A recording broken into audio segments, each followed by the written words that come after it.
Nous allons tirer les cartes pour cette guidance de ce moment qui sera réservé, comme l'a dit Audrey, à toute personne qui, leur âme et conscience, amènera devant la vidéo. Dans un monde où le hasard n'existe pas, si vous regardez cette vidéo, c'est qu'il y a un message pour vous. Et justement, Audrey, tu fais bien, c'est une belle ouverture, c'est une belle porte. En réalité, on appelle hasard, chance, destin, fatum, tout ce que l'on ne comprend pas et tout ce que l'on ne conscientise pas en tant qu'événement qui va nous interpeller à une compréhension. Voilà. Donc le hasard, la chance, tout ça n'existe pas. Par contre, le symbolisme tarologique, lui, il existe et il est bien réel. Voilà. Donc, eh bien, nous allons faire le tirage en direct. Comme ça, vous verrez qu'il n'y a pas de préparation. C'est vraiment une guidance intemporelle, comme l'a dit Audrey. Et nous allons y aller de suite. Voilà, vous voyez, le jeu, il est là, il est devant moi. Et pour cette semaine, on va augurer d'un tirage en triangle. Le tirage en triangle est cette forme qui va permettre de transcender une dualité ou d'avoir une compréhension à partir de deux principes, de deux pôles, comme l'exprime le Kybalion, de deux pôles qui sont opposés. Voilà. Eh bien, on va voir ce que cela nous réserve. Alors, une, deux, un triangle nécessite toujours trois cartes, bien entendu. Et 3. Voilà. Alors, puisque on est là pour partager sur le tarot, eh bien, rappelez-vous qu'on tourne toujours les cartes dans l'axe vertical. D'accord? Donc, l'axe vertical, on tourne des cartes comme ça, sur elles-mêmes. Voilà.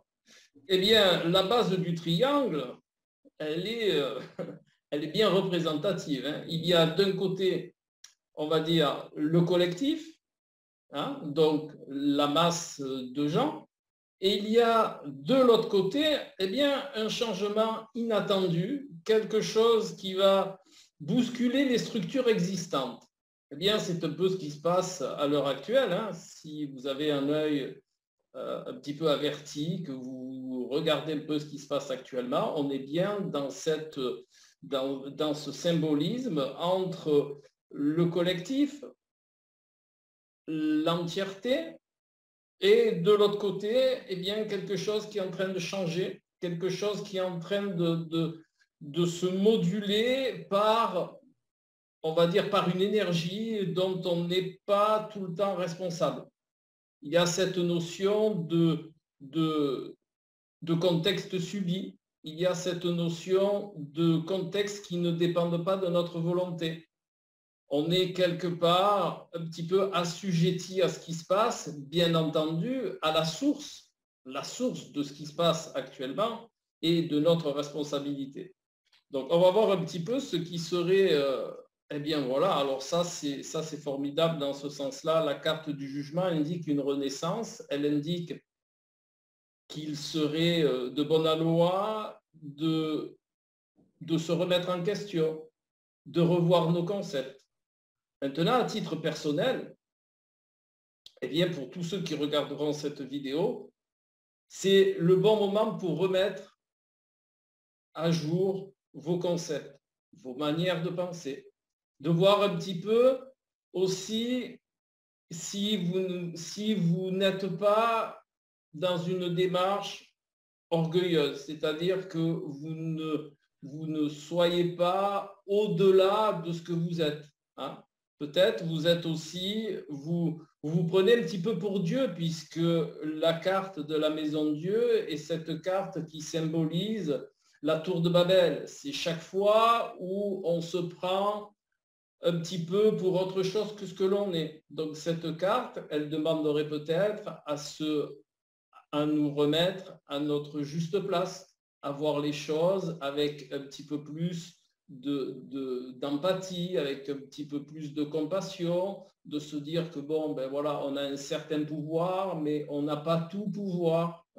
Ne pas ne pas aussi être trop dans l'ego, ne pas trop se laisser diriger par l'ego, puisque cette carte en face, la carte du monde, est, on va dire, peut être interprétée comme une carte opposée à l'ego. Hein.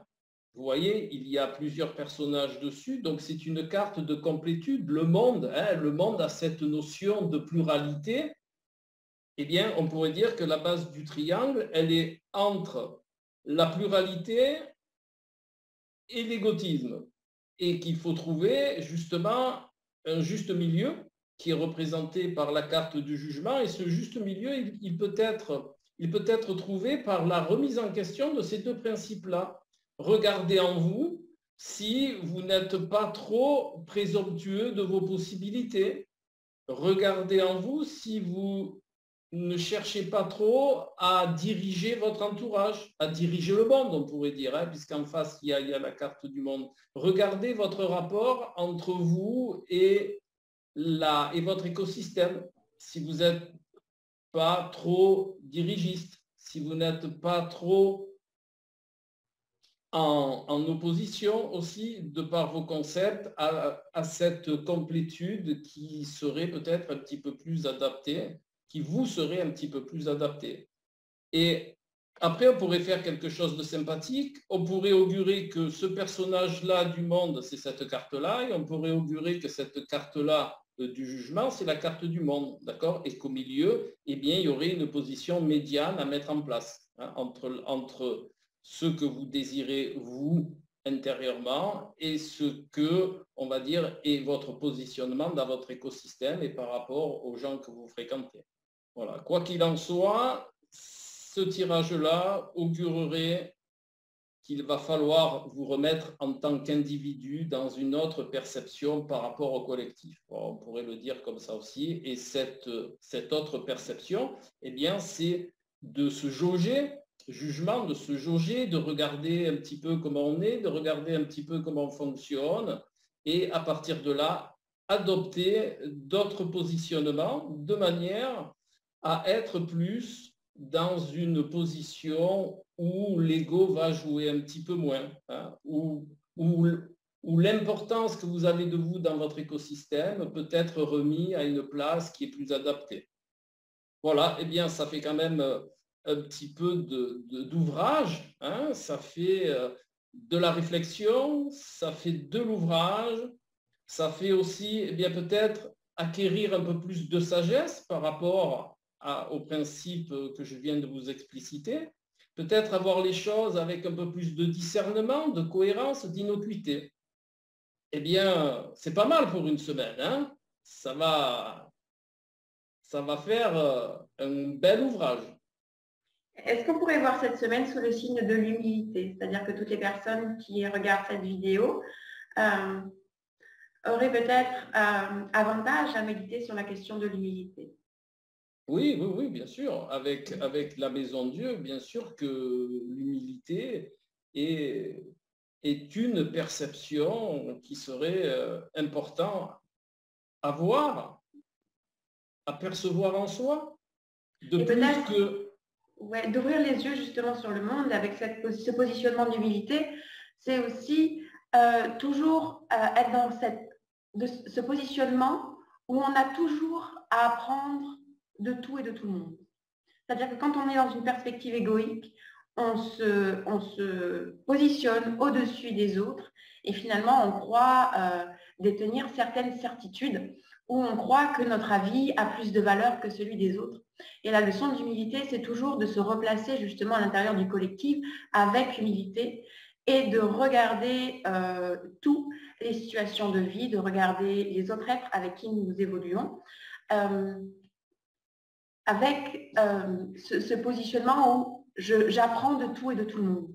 Voilà, je suis à ma juste place dans le monde. Il n'y a pas moi en haut de la pyramide et les autres en dessous. C'est un juste équilibre. C'est justement ce cercle que l'on peut voir sur la carte du monde où tout est à sa juste place, y compris soi-même.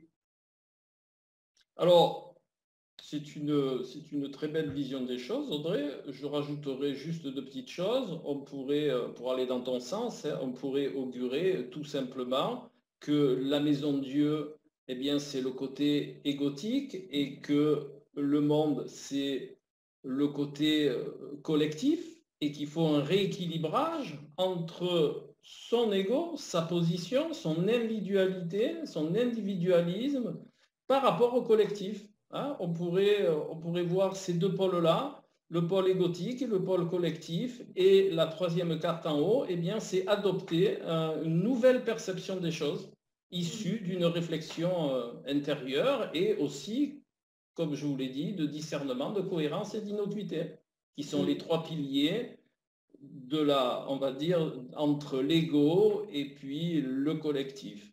Voilà.